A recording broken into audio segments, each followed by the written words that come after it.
चाहिए वो खुद है हमारा सदगुरु भगवान की कृपा से अनुभव संपन्न सच्चे संत और महात्मा और सदगुरुजन, जैसे हमारे सदगुरुजन है कि सत्संग से हमें शिक्षा मिलती है, हमारी मन बुद्धि ज्ञान मार्ग पे चलने लगती है।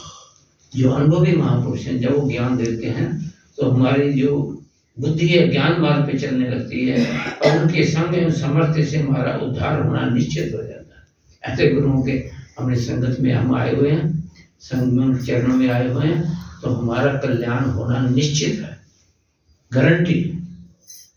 लेकिन अब हमारा चाहिए गुरु महाराज के प्रति श्रद्धा भक्ति प्रेम विश्वास के साथ एकाग्र मन के साथ उनका संग किया जाए, उनका सत्संग सुना जाए। अपनी कृपा से हमें भक्ति देते हैं। पूर्ण गुरु के बिना संसार बंधन से जीव की मुक्ति नहीं हो सकती। कल मैंने आपको बताया भगवान जैसे जैसे भक्तों की इच्छा होती है इससे हमें कंठ शांति मिलती है। जितना मन से पवित्र होगे उतना ही भगवान के समीप रहोगे। और क्योंकि सदा पवित्रता में ही भगवान का वास होता है। ठीक है, बंदर का मुंह लगा दिया।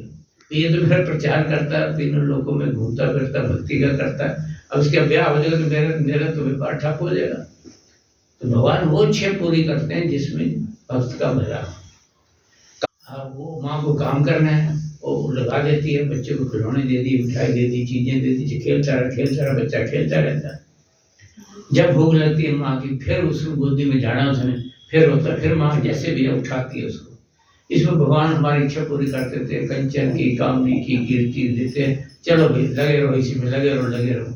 कोई आप जैसे जिज्ञासु लोग अंदर उत्कट इच्छा हो जाए कि ना भाई ये जीवन को सफल करना है, कोई अच्छा रास्ता भी लेना है, भगवान तक पहुंचना भी है, अगला जन्म भी सफल करना है, तो फिर जब जीव भगवान को रोके पुकारता है फिर सदगुरुदेव भगवान की शरण में जाते हैं। गुरु महाराज कृपा करते हैं, जीव को अपनाते हैं जैसे हमें अपनाया उन्होंने।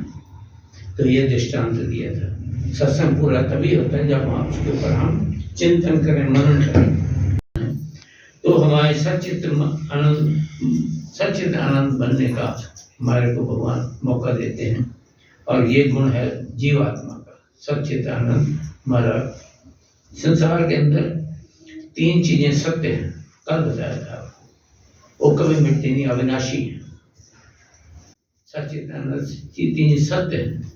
एक ईश्वर, दूसरा हम जीवात्मा।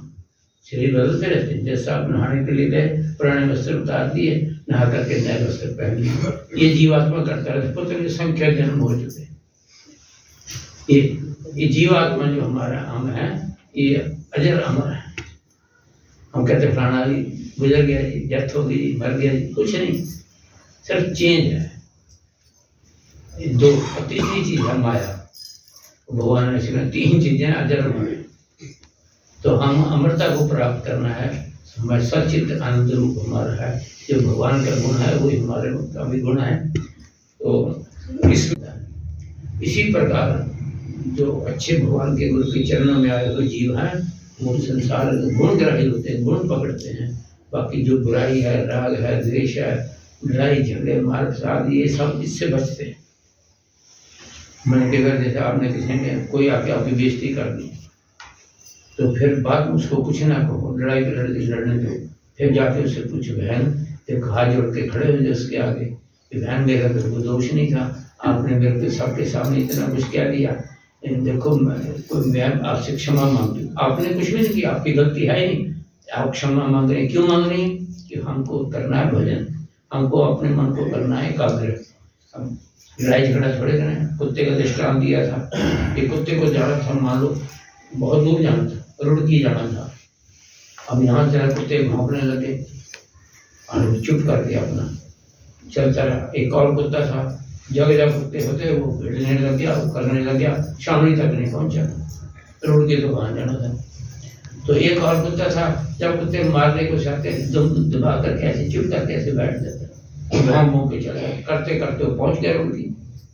हमने संसार में रहना, अगर संसार इन चीजों में लड़ते झगड़ते फसाद में इसी में रह गए फिर तो भाई फिर हम संसार में रह गए। अब हमने पहुंचना पड़ा, लक्ष्य हमारा दूर है। तो इस प्रकार महाराज जी को भी भक्त करें, कब तक सहन करें जी? लोग तो बहुत बोलते हैं कब तक सहन करें। महाराज कहते भाई तो सहन करना पड़ेगा, आध्यात्मिक मार्ग लेना है गुरु के चरण में रहना है, भगवान तक पहुंचना, तो बस आपको ये सब कुछ सहन करना ही पड़ेगा। तो इस प्रकार अध्यात्म मार्ग एक है, दूसरा है प्राकृतिक जीवन, संसार का जैसे वेग आए वैसे कर लिए, जैसे वेग आए वैसे कर लिए। सब लड़ाई झगड़ा हो गया, अंदर से वालों ने निकाल लिया, ठाक कर दिया, यानी सोचा भी इसका रिजल्ट क्या हो, पूरा ठाक कर दिया। सारी उम्र के बैठे वहां रोटी खाते हैं सरकारी। तो थोड़ा विचार के साथ जो जीव चलता है, शांत है, बिल्कुल ऐसे एकाग्र है। अब पानी का तालाब है, हम वहां पर गए, देखे, हमारा चेहरा वहां दिख रहा था। बच्चे लड़ाई कर रहे थे, झगड़ा कर रहे थे, एक ने ईंट मारी, ईंट दूसरे पानी लगी, वो पानी में गिर गई, पानी के तरंगे बन गई, हमारा चेहरा जो बड़ा साफ दिखता है, बड़ी दिखता। इसी प्रकार जब मन के अंदर कोई ना कोई इच्छा, वासना, कामना कोई इसको चमक जाती है, तो फिर वो मन की एकाग्रता भंग हो जाती है। तो हमने अपने मन को एकाग्र रखना, एकाग्र मन में भगवान का सम्मान, ध्यान, सब कुछ वही उसी में आ जाता है। गुरु का संग, उनको कोई इच्छा ही नहीं होती।